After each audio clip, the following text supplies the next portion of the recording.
In this video, we're just going to get some practice using our z-scores along with our z-tables to talk about the area under our normal curve. So if you don't have your z-tables, there should be a link right above this that has those available. I would recommend having that either next to you or print it off so that you can follow along, because it's going to be really helpful to have something that you can reference. So when we're looking for the area corresponding to these different z-scores, you're always going to need, first of all, the z-score itself, and then something that describes the area that we're talking about. So in this case, find the area to the left of z equals negative 1.37. Now, I always recommend drawing out a picture. I think it's really helpful, in particular for the types of problems that we're going to see later on, because it'll help us to know if we have to do a little bit of extra work at the end of our problem. So if I was to sketch this out, z-scores really only make sense to talk about on our normal curve. So here's a rough normal curve, and I want to talk about z-scores, which means this is the standard normal curve. On a standard normal curve, the mean is always 0 and the standard deviation is 1. So if I wanted to talk about the mean and the standard deviation from this distribution, the mean is 0, standard deviation is 1. So z equals negative 1.37. I'll be honest, my pictures are never super detailed. All I care about is that I end up on the correct side of the mean. So if 0 lives right here in the middle, then negative 1.37, well, that's just going to live somewhere over here on the left. So let's go ahead and say here's negative 1.37. That's the z-score that I want to talk about. And this says find the area, we said, to the left of this z-score. So I'm going to be looking at this area right here. So I already have the z-score of negative 1.37, which is super handy. I now, if I want to find the area to the left of that, I'm going to have to use my z-tables. So I'm going to hop on over to my z-tables, which look a little something like this, and they can look quite intimidating at first, but let's talk about these. And actually, let me write down my z-score just so that I don't forget it. We said z equals negative 1.37. Okay, so a few things to note. First of all, when we look at these, all of these areas in the middle, this big section right here, these numbers represent the area. And the important thing, perhaps the most important thing we can remember about our normal tables, our z-tables, is that this only tells us area to the left. This only tells us area to the left. So if we wanted something like area to the right, we're going to have to do just a little bit of extra work and be a little bit creative about how we're going to find that.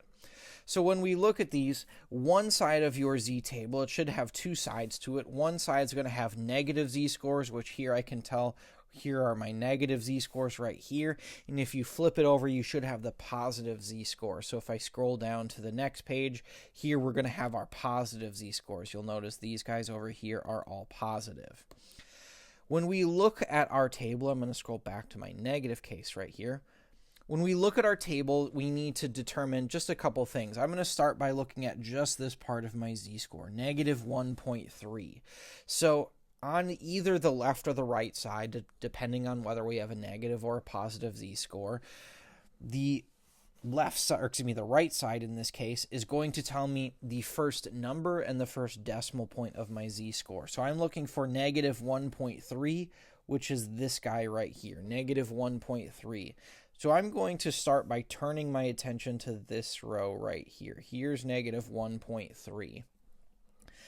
To determine the second decimal, I'm going to be looking at the top. So these numbers up here tell me the second number of my z-score. So our second number was 7.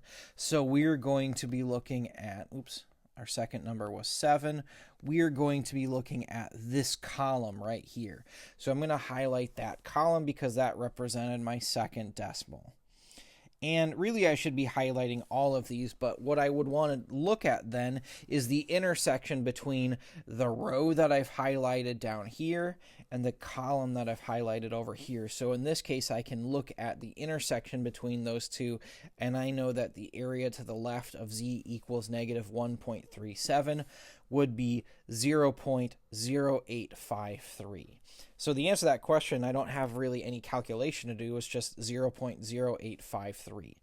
So let me go ahead and write that down before I forget that number. So this area right here is 0.0853. There is my answer. So if you have the z-score already, and if we're looking for the area to the left, it's just a matter of looking our value up in our table.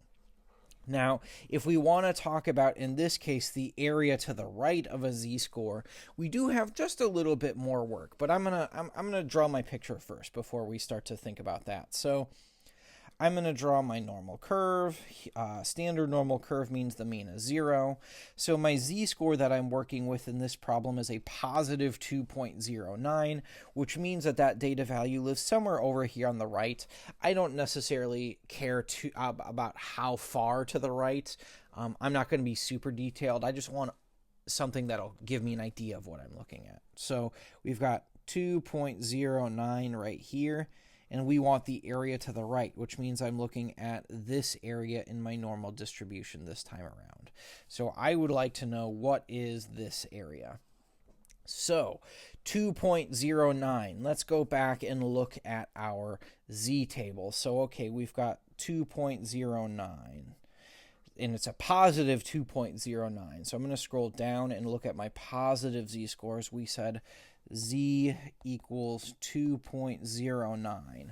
So I'm going to look for, again, I'm just going to look for positive 2.09. However, I am going to have a slight issue this time in that even if I'm working with positive z-scores, it still only tells me area to the left. No matter what, this table only tells me area to the left.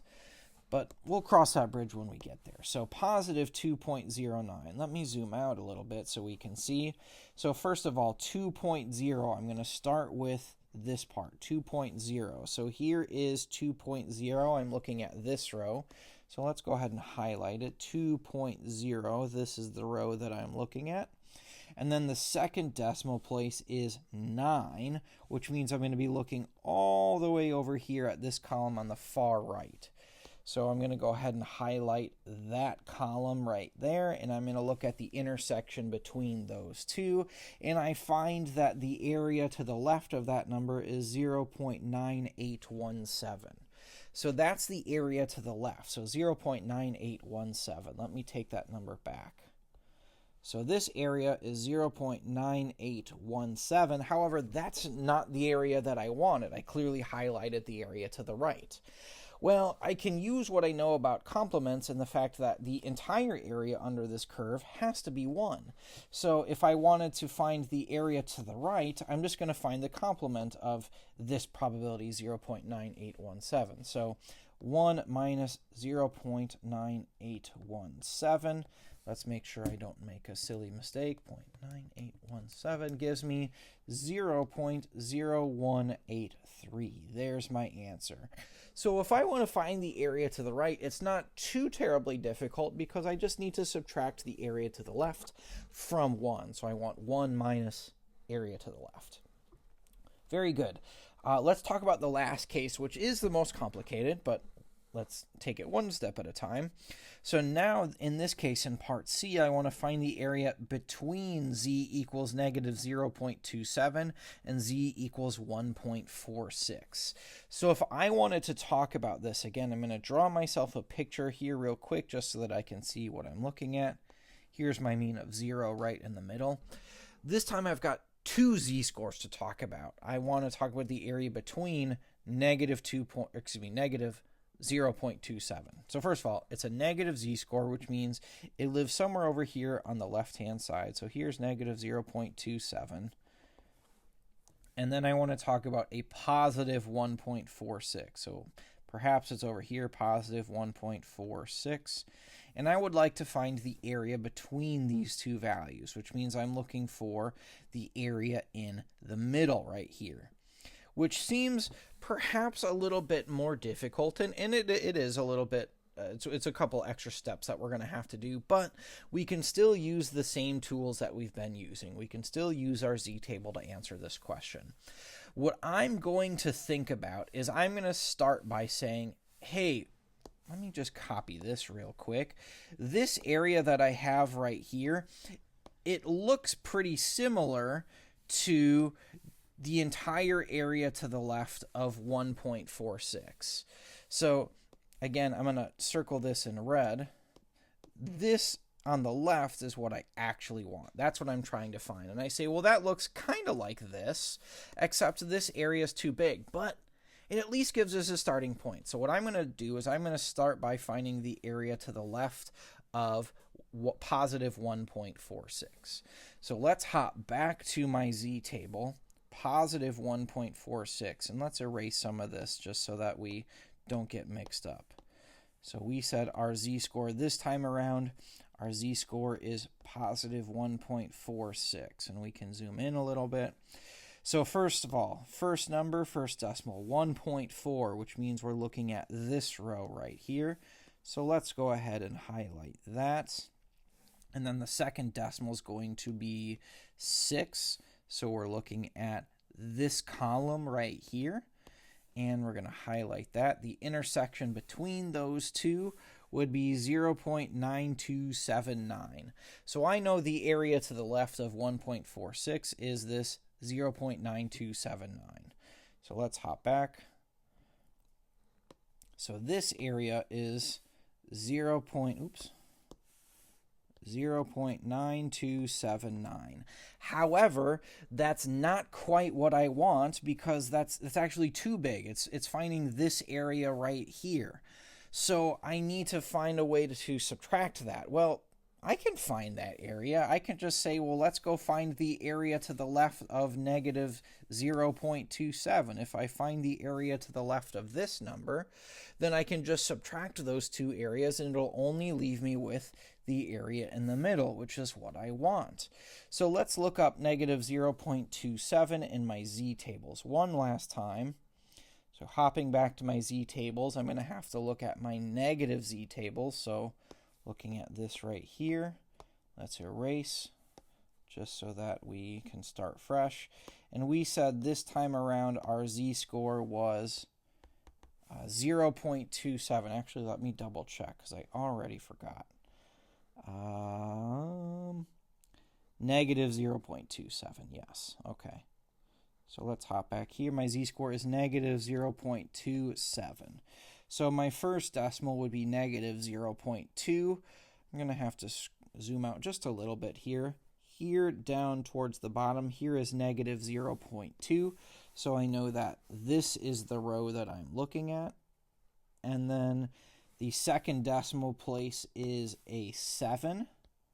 So we're going to be looking at this column right here. So the intersection between that row and that column, I have 0.3936 is the area to the left.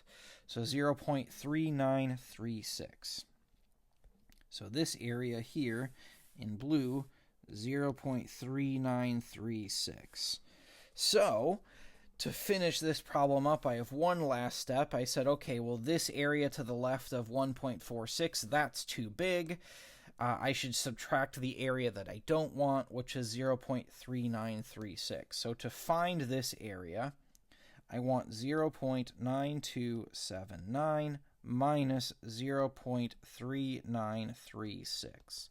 And if I grab my calculator to finish this up, 9279 minus 0.3936, that gives me 0.5343. So here is our area in between those two values. And you're going to see this if you want to find the area between two z-scores, you're always going to end up having to do a little bit of subtraction. But we can still use the same tools. We just have this little extra added step at the end.